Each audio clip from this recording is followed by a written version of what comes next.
China. But even before he boarded the plane, the U.S. Treasury Secretary made an unreasonable request to China, hoping China would relax rare earth export restrictions.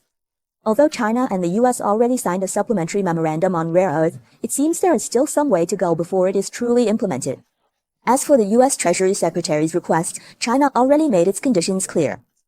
So, at this critical moment before Trump visits China, what does the U.S. Treasury Secretary's request mean? And how has China responded to it?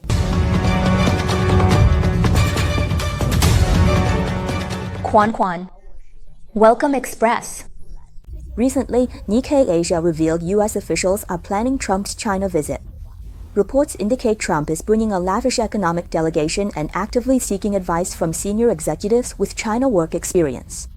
This demonstrates the U.S.'s strong willingness to strengthen economic and trade cooperation with China.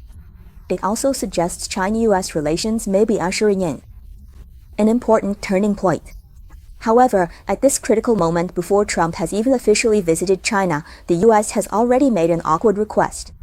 On July 1st, U.S. Treasury Secretary Bessent stated in a media interview that he hopes China can promptly resolve the rare earth issue and restore rare earth exports to the U.S. to the level before April 4th. The implication is they urged China to quickly relax rare earth export restrictions. The report says while making this request, Bessent didn't forget to smear China. He claimed China's rare earth export restrictions caused trade frictions between China and U.S. This twisted statement exposes the arrogant attitude of the U.S. Bessent has clearly forgotten that trade friction between China and the U.S. was unilaterally provoked by the U.S. If the U.S. hadn't started the tariff war, China wouldn't have responded with countermeasures. In response to Bessent's attempt to shift the blame, the Ministry of Commerce has already made it clear that China's rare earth control measures are intended to maintain the stability of the global supply chain. These policies are legal, compliant, and in line with international law. China is willing to strengthen dialogue with all parties to ensure the smooth flow of rare earth trade. At present, many American companies are facing difficulties due to a shortage of rare earth raw materials. If they are unable to obtain rare earth exports from China soon, it is very likely that operations will have to be suspended. For the United States to break free from its dependence on Chinese rare earths, it may take at least 10 years of planning and development. Bessent's urging also reflects the United States' serious reliance on Chinese rare earths, as well as its deep anxiety over China's export control measures on rare earth. Under the consensus framework reached between China and the United States during Geneva talks, a supplementary memorandum of understanding was signed regarding rare earth issues.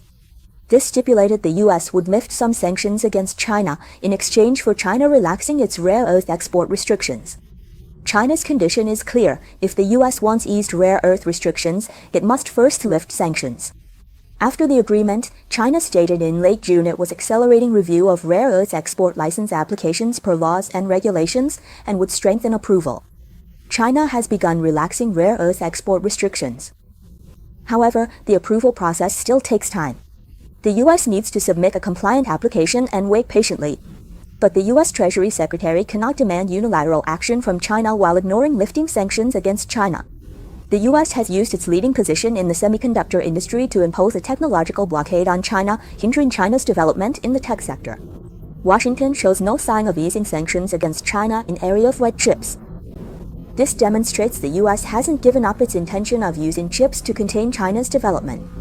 Responsibility for slow progress in China-U.S. rare earth trade lies with the U.S. If the U.S. wants to speed up rare earth trade, it should show sincerity through actions, not words.